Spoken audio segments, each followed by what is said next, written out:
बात सुनो मेरी, एक मिनट। हयात, हयात रुको, बात सुनो मेरी। बस कुछ नहीं सुनना मुझे, और मेरे पीछे मत आना। हयात, खुदा के लिए एक दफा आराम से मेरी बात सुन लो। ऐसा इंतकाम डिजर्व नहीं करती। तुमने जो चाहा था हो गया, मुझे मार दिया, खुश हो ना तुम? हयात खत्म हो गई। हयात, चिल्ला क्यों रही हो? आराम से मेरी बात सुन लो प्लीज। हयात खत्म हो गई, हयात खत्म हो गई, खत्म हो गई।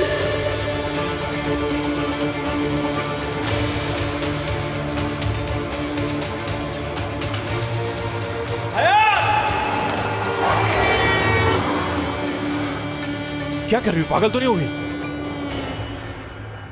दूर हटो मुझसे। अभी गाड़ी के नीचे आ जाती। हाँ तो फिर अच्छा होता ना, जान छूट जाती तुम्हारी तो। देखो, मैं तुम्हें बता रहा हूं, वो लड़की, उससे कोई ताल्लुक नहीं मेरा।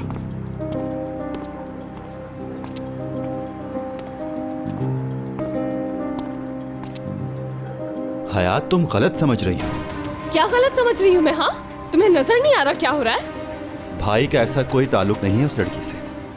तो ये बात तुमने मुझे पहले क्यों नहीं बताई साफ साफ? क्यों छुपाते रहे मुझसे हर बार? अपने भाई को बचाने के लिए खुद पर ही इल्जाम मत लो, ठीक है? हयात, देखो, वो सिर्फ ध्रुव की दोस्त है, मेरा उससे कोई ताल्लुक। ऐसा कुछ नहीं है मुराद, तुम झूठ बोल रहे हो। मैंने तुम्हें रंगे हाथों पकड़ा है किसी लड़की के घर पर। कैसे ताल्लुक नहीं है तुम्हारा? हयात देखो प्लीज मेरी। क्या प्लीज प्लीज कर रहे हो तुम? हाँ, खामोश हो जाओ हयात। आप दोनों चुप होंगे एक मिनट के लिए? ये सब मेरी वजह से हुआ है। वो लड़की मुझे कांटेक्ट कर रही थी, मेरा नंबर नहीं मिला तो उस लड़की ने भाई को कॉल कर ली। बस ये है सारा मामला। भाई सॉरी, आप दोनों को मेरी वजह से इतनी प्रॉब्लम है। अच्छा तो ये बात है, तो फिर मैं खुद जाकर पता कर लेती हूँ सब।